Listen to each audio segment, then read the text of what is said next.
aptly describe what I'm talking about this morning is the story of an old man in the days of the Roman Empire. His name is Polycarp. What did I say? Polycarp. During this particular period, the emperor unleashed a terror on the whole nation, persecuting and killing Christians. So Polycarp was arrested on the charge of being a Christian. That was the charge. They refer to him as a member of a very dangerous political cult whose influence, whose rapid growth needed to be stopped.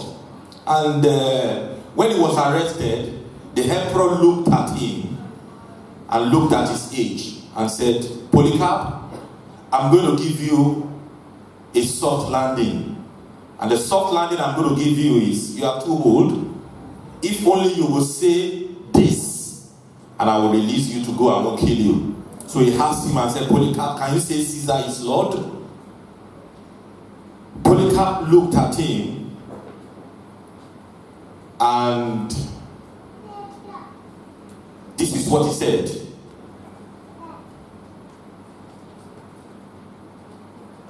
"86 years I have served Christ, and he never did me any wrong. How can I blaspheme my king who saved me?" Did you hear what I said? He said, 86 years I served Christ, and he never did me any wrong. How can I blaspheme my king who saved me? So it wasn't that he wasn't afraid. He was actually afraid. There's nobody that is going to face death that is not going to be afraid. But in the midst of his fear, he had a voice. This is the most interesting part of the story. He had a voice. Because the kind of death he was about to confront with he's going to be born alive. They're going to tie him to his stake and going to set him on ablaze. But in the midst of that fear, he had a thunderous voice of God that spoke to his spirit and said, Polycarp, be strong. I've forgotten the rest part of the word, maybe something like play the man or something. But God spoke to him and he said, Polycarp, be strong. So Polycarp was tied to the stake and then he was set on fire. Then something strange happened that shocked me when I was reading the story. The fire, just like we read in the Bible in the days of Shadrach, Meshach, and Abednego, did not consume Polycarp's flesh. He was inside the fire, but the flame, could not burn him. So while he was inside the fire, they knew that there's no way they could kill him. So one of the soldiers brought out his sword. Rather than killing him with the fire, he thrust out his sword into his tummy to kill him, because the fire would not kill him. Another strange thing happened. As his blood gushed out from his body, it quenched the fire. But eventually Polycarp slumped and died, a matter for Christ. What do you think made Polycarp to do this? Love. In Deuteronomy chapter 6, verse 5, which is the Bible scripture that we're going to be using to pray and to teach this morning. Deuteronomy chapter 6, verse 5.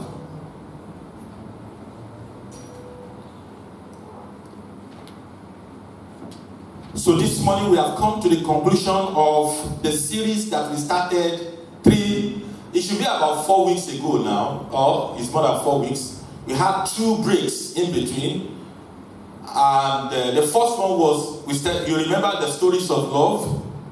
And we looked at the first part of love, and then the second one was unconditional love. Today we want to conclude on the stories of love. I want to look at the power of love. What actually power loves? When you say you are in love, when you say you fall in love, what gives it power? Hallelujah. Why will your love not fail? Let's look at our anchor scripture, and then I want you to make a prayer. Are you there? Look at the scripture. 1, 2, go. It says, and thou shalt love the Lord thy God. Can we read it together, church? 1, 2, go. And thou shalt love the Lord thy God with all thy heart, and with all thy soul, and with all thy mind. Can you read it 2 more times, church? 1, 2, go. And thou shalt love the Lord thy God with all thy heart, and with all thy soul, and with all thy mind. Read it for the last time. And thou shalt love the Lord thy God with all thy heart, and with all thy soul, and with all thy mind. Look at that scripture, and it also describes the story of a man of God that is well known to some of us. His name is Bishop David Oyedepo. And he said sometimes, one time he had an encounter with God, and God said, my son, can you look up and look down at the same time? Can somebody try it for me? Can you look up and look down at the same time? Can you try it with your eye? Try it, church. It's not possible. You can't look up and look down at the same time. So God told him and said, when you are looking up to man for something, never claim you are looking up to me for it. In other words, if you are trusting God to do something for you, it must be absolute. In other words, in this scripture too, if your love is for God, it must be absolute. Listen to me. Some of us that are married women here, no woman will ever want her husband to share the love that you have towards me for another woman. Do you want your husband to love you 50%? No. How many women will want her husband? Now, you see, it's good for the part of the women to say that, but do you know men are even more jealous? They want 150%. Nobody wants the person that loves you to share that love. In the same way, God wants your love for him to be absolute. Therefore, I want you to pray this prayer this morning and say, Father, teach me to love you. God, teach me to love you this morning. God, it says, use that scripture to pray. It says, thou shalt love the Lord thy God with all thy heart, with all thy soul, and with all thy mind. Father, teach me to love you this morning. Teach me to love you this morning. Teach me to love you this morning. Teach me to love you this morning. Teach me to love you this morning.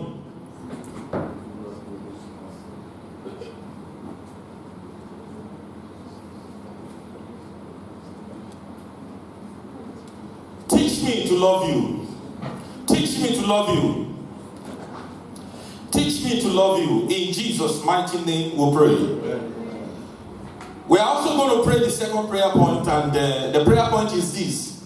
If we are having challenges focusing on our love for God, then there's something competing with God's love in our heart. So we're going to pray the second prayer and say, Father. And we're referring to God in heaven as our Father. Whatsoever that is competing with your love in my life, help me. Help me. I said, help me to divorce them. And that's the prayer point. Whatsoever that is competing with your love in my life, help me this morning to divorce them. There must be a separation between whatsoever that is standing between you and your love for God. For it is written, thou shalt love the Lord thy God with all thy heart, and with all thy soul, and with all thy mind, with everything that is of you. In Jesus' mighty name we pray. Father, open our eyes. Holy Spirit, we turn over this service unto you. Use me and speak through me. Let my word be received as your word this morning. In Jesus' name we pray. And the church will say after me, Amen. Say, I believe and confess As I'll be taught the word of God today, my mind, you'll be fruitful. My spirit, you'll be alive. My spirit, you'll be alert. Say my body. Touch your body and say my body, you're being held. My understanding, you produce result. My life, you will not be the same again. I'll be changed. Come on, say I'll be changed.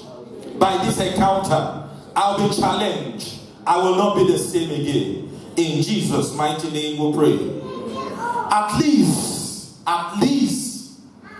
we're looking at the power of love and love stories part 3. And that's the conclusion. Next week, we're going to look at another series. And then last Sunday, don't miss it, the family prayer service. We got something to pray about. Something must die. Amen. At least God and the scripture encourages us to love and not love 3 things. Number one, God encourages us to love him absolutely. That's why in Deuteronomy chapter 6 verse 5, he says, thou shalt love the Lord thy God with all thy heart, and with all thy soul, and with all thy mind. So the first thing God commanded us to love is who? Him. Everybody say him. In Mark chapter 12, what is the second thing that God commanded us to love? Mark chapter 12. Open your Bible with me, church, because we're going to open to a lot of scripture this morning. Mark chapter 12. Look at that thing in the front.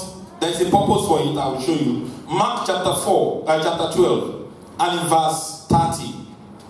Verse 30. It says, and thou shalt love the Lord thy God with all thy heart, and with all thy soul, and with all thy mind, and with all thy strength. This is the first commandment. In other words, if you miss it from the teachings of Moses, don't forget it. Jesus is repeating the teachings of Moses. And the standard in the days of Moses is still the standard in the days of Jesus Christ. The first thing and the first person you should love is God. Everybody say the first person you should love is what? God.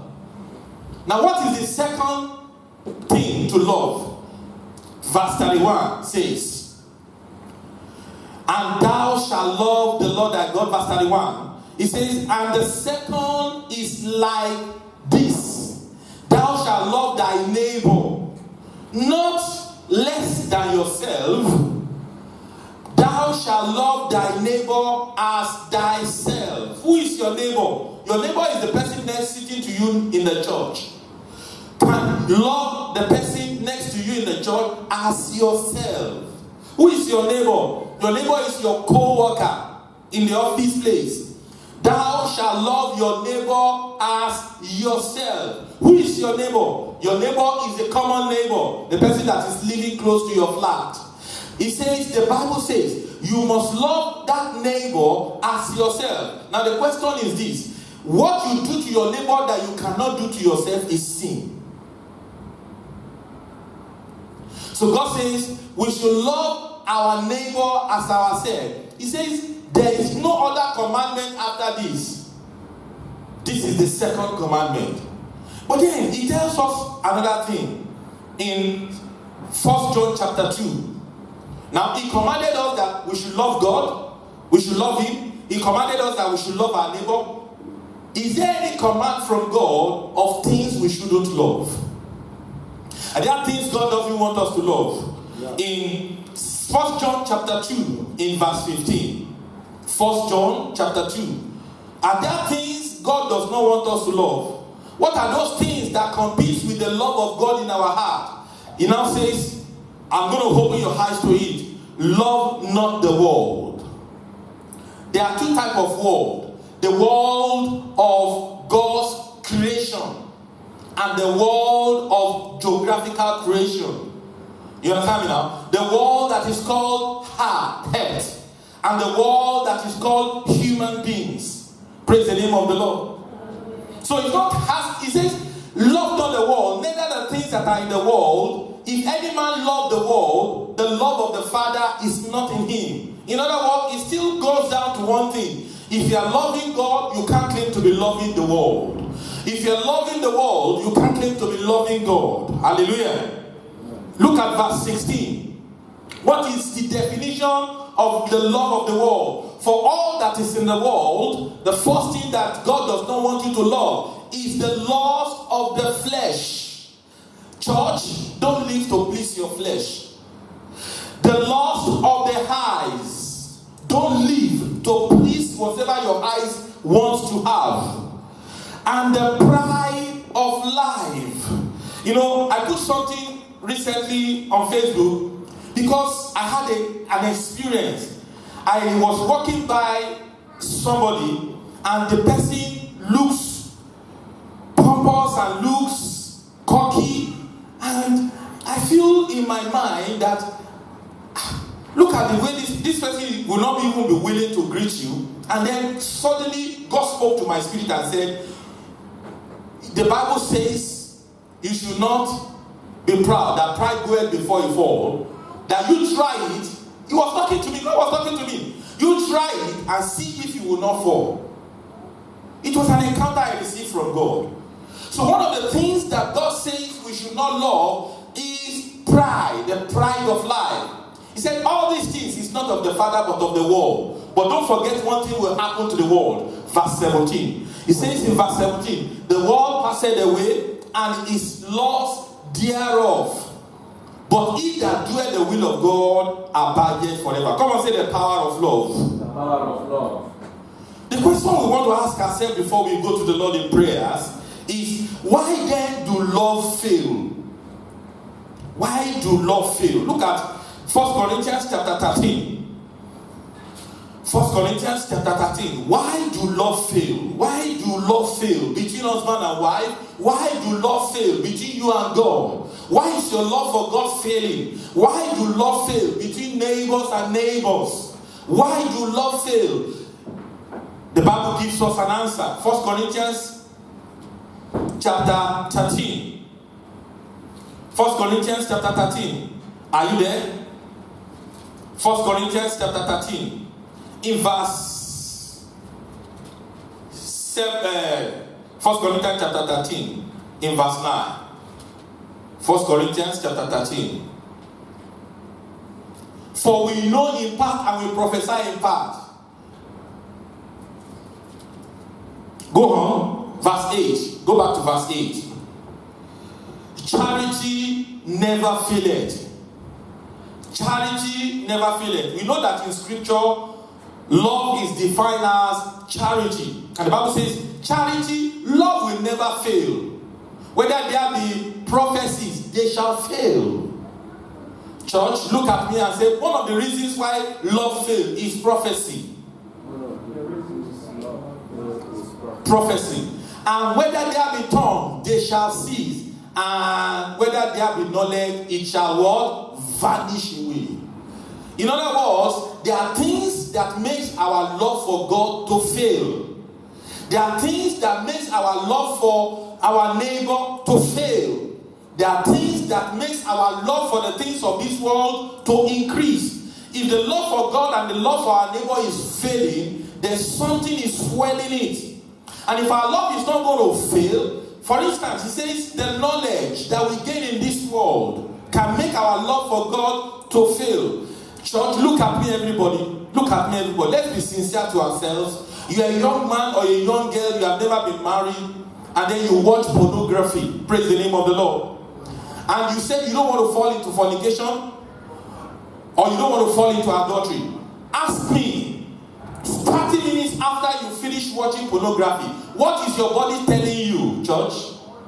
It's telling you to pray. Your body is telling you to fast. Your body is telling you to stand up and speak in tongues. Your body is telling you to come and go and take your Bible and read. No, your body will not tell you that. Because something has come, and that thing is called knowledge. Knowledge of lust. Knowledge that competes and challenges the love of God in your heart. Knowledge that comes and challenges the word of God in your heart. And once that knowledge comes, it makes the love of God to start feeling. Church, love can fail, and this is the reason why love fails when it is not powered by the love of God. Look at this scripture together. 1 Thessalonians chapter 4. I'm going to be teaching a little bit from it. 1 Thessalonians chapter 4. Come on, say the power of love. I said, say to the person next to you, say the power of love. Power of love. Say, dear Holy Spirit, help me to understand the power of love. 1 Thessalonians chapter 4 and in verse 1. Furthermore, then we beseech you, brethren, and exhort you by the Lord Jesus Christ, as ye have received of us how you ought to walk and to please God. Verse 2. For you know that what commandment we gave you by the Lord Jesus. Verse 3. For this is the will of God, even your sanctification, that you should abstain from fornication. Go on, verse 4. That every one of you should know how to possess his vessel in sanctification and honor. Verse 5. Not in the lust of concupiscence, even as the Gentiles which know not God. Verse 6. Praise the name of the Lord. Verse 6. He says, that no man go beyond and defraud his brother in any matter, because the Lord is the avenger of such, as we also have forewarned you and testify. Church, clap your hands and celebrate God. Tell the person next to you, see, let me tell you one thing. When the word of God is coming like this, and it's not the kind that we love to hear, the kind that tells us we're going to be rich, the kind that tells us about things that we can gain in this world, there's a tendency to switch off. You can take it as my word, or you take it as the word of God. How is this word coming to you this morning? Praise the name of the Lord. Let's go back and look at this scripture. I just told you now that knowledge, when the love of God is not powered in our heart, it can make the love of God to fail. Let's look at David, for instance. David woke up one day. He called his chief of defense staff and said, Joab, come around here. What have you guys been doing? Have you fought any war lately? He said, no, we've not fought any war. He said, there is a war to fight. So you go ahead and fight. And so they left. And David woke up and he went to the upper room and saw a very beautiful lady, the wife of another man. He looked at her and looked at her and looked at her and saw all the curves and saw all the shapes. And seeing the curves and the shapes, created a desire in the heart of David. And so David said, I would like to get to know this woman further. Another man's wife. Come on, say knowledge. The knowledge of sin is making the love of God in the heart of David to fail. So the question is this: will David be able to resist? No, he's not going to be able to resist, because already something has come to make the love of God to fail. Say it after me. Say, Father, whatsoever that is making the love of God to fail in my heart, separate me from them. Do you know the ultimate thing that is going to do to you is that ultimately you will be separated from God eternally? Because the Bible says that blessed are the pure in heart. Only those kind of people shall see God. Hallelujah. So what is the solution? What is the power to make our love for God to continue? Look at verse 3. Go back to verse 3. Verse 3 of 4 Thessalonians. Everybody read it with me. I want you to read it 3 times so that you understand. 1, 2, go. For this is the will of God, so that your love for God will not fail. 1, 2, go. Even your sanctification, that you should abstain from fornication. If you read another version of the scripture, it will put it as immoral things or immorality. So it may not actually be fornication. If you are married, it may not be fornication. If you are married, it may be adultery. If you are married, it may be love for pornography. It may be anything. Praise the name of the Lord. Read it the second time. 1, 2, go. For this is the will of God. Can you please tell the person next to you, stop looking for the will of God all around you.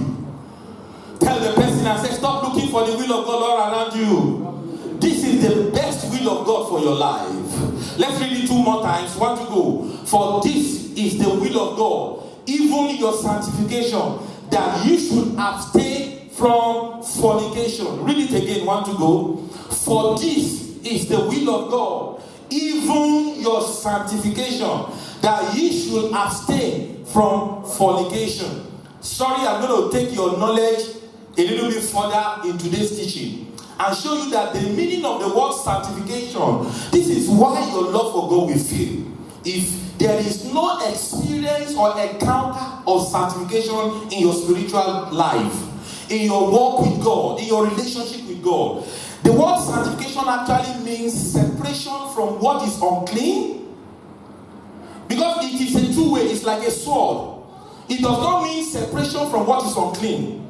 It means two things: separation from what is unclean and dedication to what is clean. Separation from what is unrighteous and dedication to what is righteous. Separation from what is immoral and dedication to what is what? Moral and righteous. Separation from what is not of God and dedication to what is of God. Church, if you separate and you don't dedicate, your love will still fail. Look at me, everybody. Come, sir. I'm going to use Madam Ladi, come. It's just an illustration. Everybody says separation. Come on, say dedication. Say it again, say separation. The word as used in that place, come to my side. You know, I wouldn't want to stay beside this. I can't see his face. So if you don't see somebody's face, be careful. He's a good man, I'm just joking. But I'm teasing him. But if you can't see somebody's eyes, don't trust them too much. He's a suspect. But this is what I'm talking about. But look at this, my beautiful sister now, with her yellow apparel. I wouldn't want to be on this side. Where would you rather want to be? On this side. Illustration. Now look at it. The word sanctification there says, for this is the will of God, even your sanctification, which means agiamos, which means that you should separate yourself. Now I used to cling to this guy that I'm suspicious about. I used to cling to this guy that I don't really, it's not really helping me to move for God, to work for God, to pray, to read the Bible. The Bible says that this is the will of God, even your sanctification, that you separate from what is not making you to love God, to walk with God, and you don't stand in the middle, you dedicate. Clap your hands and celebrate God. You can go to your seat. So it means two things. Separation, everybody say separation. And dedication. See, church, it is a spiritual experience. You know, it's a very sensitive theological teaching. So I'm not going to go into theology.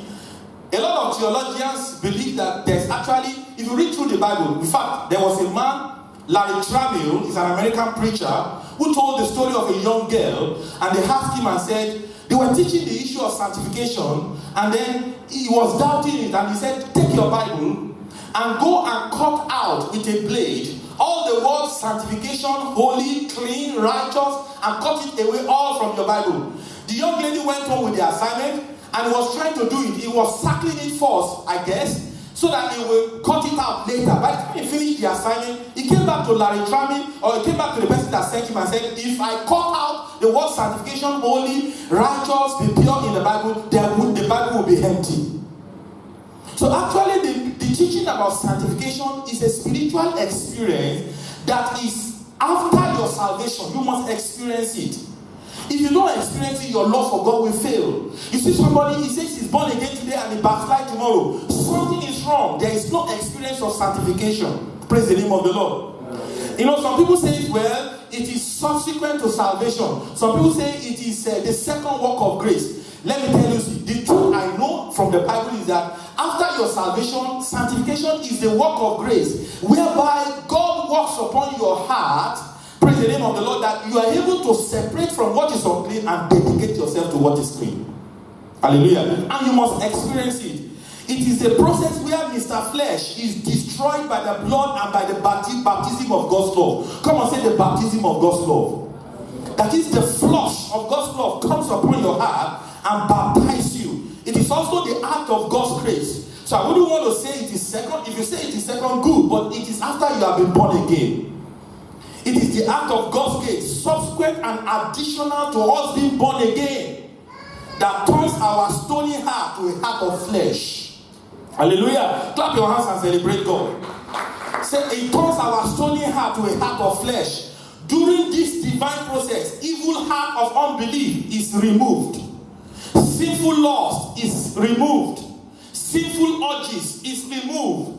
Immoral propensities are removed. Suspicion of brothers or brethren are removed. Your heart is made pure. Your heart is made white. You have a glow in your mind. You have a glow in your spirit. You feel that something new has happened to you. Because after you get born again, you struggle a lot. You still struggle with lust. You still struggle with your flesh. The flesh wants something. You don't want to give it to the flesh. But when you get this experience that I'm talking about, your love for God will never fail again. Clap your hands and celebrate God. How do we know that? Ezekiel promised us. And you think it's just a Old Testament thing. Look at Ezekiel chapter 26. See, this is the experience when it happens to you. Ezekiel chapter 36, 36 verse 25. Ezekiel chapter 36, 36, verse 25. Ezekiel 36. Are you there? I'm waiting for you. Verse 25. It says, then will I sprinkle clean water upon you, and you will be clean from all your filthiness, and from all your idols will I cleanse you. Verse 26. A new heart also will I give you, and a new spirit will I put within you, and I will take away. Come on, say take away. The process of sanctification, when you pray for it, is God's power taking away. God can take away your headache. He can take away your struggle for sin. If God can take away your headache, He can take away your struggle for loss. Says, and I will take away the stony heart out of your flesh. And one thing is this: I will not just take it away, I will replace it. Come on, say I will replace it. So sanctification is two-way process. It takes away, it puts another thing. Hallelujah. So it says, I will take away your heart of flesh, and I will give you in replacement a heart of what? I will take away out of your flesh the stony heart, and I will give you what? A heart of flesh. Come on, say the stony heart is taken away, and a heart of flesh is given to us. Come on, shout hallelujah. Come on, shout hallelujah. Romans chapter 8 tells it all. Romans chapter 8 verse 5 tells it all. Romans chapter 8 verse 5 tells it all. Romans, open your Bible with me, church. Romans chapter 8 verse 5 tells it all. For they that are after the flesh do mind the things of the flesh, but they that are after the spirit, the things of the spirit. Verse 6. For to be carnally minded is what? Is death. But to be spiritually minded is life and peace. Go on. Because the carnal mind is what? Enmity against God. It is not subject to the love of God. Neither indeed can be. Go on. So they that are in the flesh cannot do what? Cannot please God. Come on, shout hallelujah. I said, come on, shout hallelujah. I said, come on, shout hallelujah. So then, what is the steps? What is the process? With sanctification, our love for God will fail if we do not pray for sanctification. And it will be difficult to be baptized in the Holy Spirit. Because the Holy Spirit comes upon clean vessels. So if you don't have this experience of sanctification that I'm talking about, it will be difficult to get baptized in the Holy Spirit with the evidence of speaking in an unknown tongues. Has anyone that has been baptized in the Holy Spirit with the evidence of an unknown tongue, there is something that comes around before that experience of power that makes their heart to be pure. Our love for others too will start failing if we have not the experience of this additional work of grace after being born again. We will continue to love the world and will not be able to hold our vow to be holy, because the Bible says that be ye holy, for I the Lord your God is holy. So what then are we going to do to get this experience? 3 things. Number 1. Everybody say 3 things. I've said it. Be set apart. Be set apart or be separated from every uncleanliness and lust in your heart. Number 2. Be dedicated to your hearts and thought. Yield yourself in prayer and pursuing the power of God until it comes. Then, you see, once there is a separation and there is a dedication, something will come. It is called the supernatural. Then the supernatural will come upon you. It can come in form of the fire of the Holy Ghost, purifying you, or it can come in form of the cleansing flood of the flush of the blood of Jesus Christ, making you whiter than snow, but it will happen to you. It's an experience. Isaiah had it. Look at Isaiah chapter 6. It's an experience, and Jesus prayed for it in John chapter 17 verse 14. Let's look at Isaiah's experience in Isaiah chapter 6. Isaiah chapter 6, Isaiah had it. Isaiah had it in Isaiah chapter 6 in verse 1. Ignore it. It says, in the year that King Uzziah died. Don't worry about the year that Uzziah died. Some people like to pray and say Uzziah must die in their life. Me, I don't think Uzziah's death has any connection with Isaiah's vision. It was just chronological that they said the year that Uzziah died, that was when Isaiah had an encounter of God's fire, purifying his tongue and his heart. But look at what happened, verse 2. Verse 2 to 7. It says, above it stood the seraphim, each one had 6 wings. And then one cried, verse 3, holy, holy is the Lord of hosts. The whole earth is full of his glory. And the post of the door moved at the voice of him that cried, and the house was filled with smoke. Then I said, Isaiah realized that something is wrong with me. My heart is not perfect with God. Woe is me, for I am undone, because I am a man of unclean lips, and I dwell in the midst of people of unclean lips, for my eyes have seen the King of glory. Then flew. Come on, say, then flew.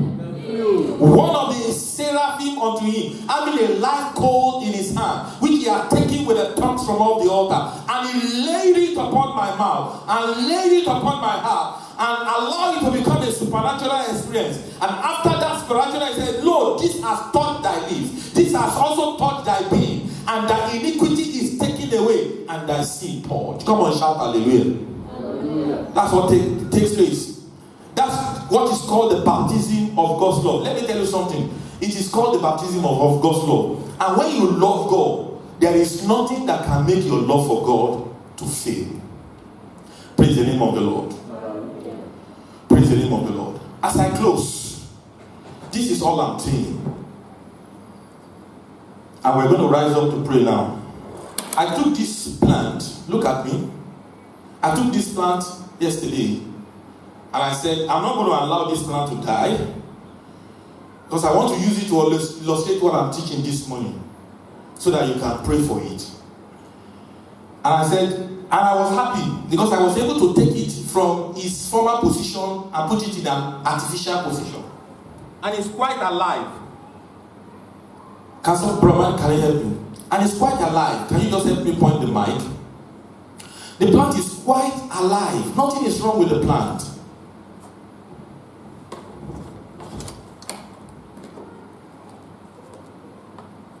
And I said, fine. Oh, good. And I said, I'm going to use it to tell you. This is everything I've preached for like 30 minutes or more. See, when you get born again, the Bible talks about sin like a tree. You understand me now? You forgot it? Every tree that my heavenly Father has not planted shall be what? Rooted out. The tree of righteousness. When you get born again, this plant is divided into two. It's divided into its offshoot and the root. But the life of this plant is not from the beautiful leaf, the green leaf. The life is from the root. And when Christ saved you from sin, and you say, I become a child of God, I become born again, what happens is, sometimes, what's happening is that you go to Sunday school. That's why we established the Sunday school for our children.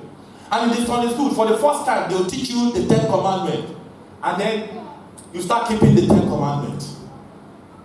And then you go to teen church, and they teach you, run away from fornication and keep yourself, make sure you are a virgin until your wedding night. And then you start running away from fornication, but yet you are still not born again. But one day, you open your heart to the Holy Spirit and you got born again. So what happened at the point of being born again is that the shoot is taken away. You have become born again because, church, is it possible for this tree to grow again? Yes and no. It's possible for this tree to grow again, but this tree is going to enjoy itself in that all the leaves, which represent the different kind of sin that you are committing, has been taken away by the cleansing of the blood of Jesus Christ as salvation. If you don't pray for the baptism of God's love, if you don't pray that the root of sin that is embedded inside of your heart should be taken away, your love for God will fail and you can backslide and you will not be able to please God. That's why it is important that after you're being born again, you start praying and asking God that not only the shoot should be taken away, but the root should be taken away. Clap your hands and celebrate God. I want you to stand up this morning and say, Father, which point are you in the members of the church? Is the shoot of sin taken away from your life? Good. You are on your way to heaven. But your love for God can fail if the root is not dealt with. And it's only the fire of the Holy Ghost that can go to that root and take it away. Say, Father, take away the root of sin from my life. I want you to pray very well and say, and baptize me with the fullness of your love, so that Deuteronomy chapter 6 verse 5 will come to pass. I will love the Lord. I'm going to leave you for 5 minutes. I want us to close our hearts and I want us to just dedicate ourselves in prayer. Can you just pray? And it can happen to you this morning, church. It can happen if you pray from your heart. That is the only thing that powers God's love. The baptism of God's love. The taking away of the root of sin from our heart. Not only the shoot of sin. The baptism of God's fire, whereby our heart is made to be dedicated. Not only separated from sin. It's dedicated to God. I want you to pray. I want you to pray. I want you to pray. That's the power of love. I want you to pray. Make sure you are praying. Make sure you are praying, church. Don't play with the prayer. Don't play with the prayer. Blessed are the pure in heart. Jesus said it. Only those kind of people shall see God. It would be nice to come to church, and because of the state of your heart, which the pastor cannot see, because of the state of your heart, which even your neighbors cannot see, you will not see God. No. He said, follow peace with all men and holiness, without which no man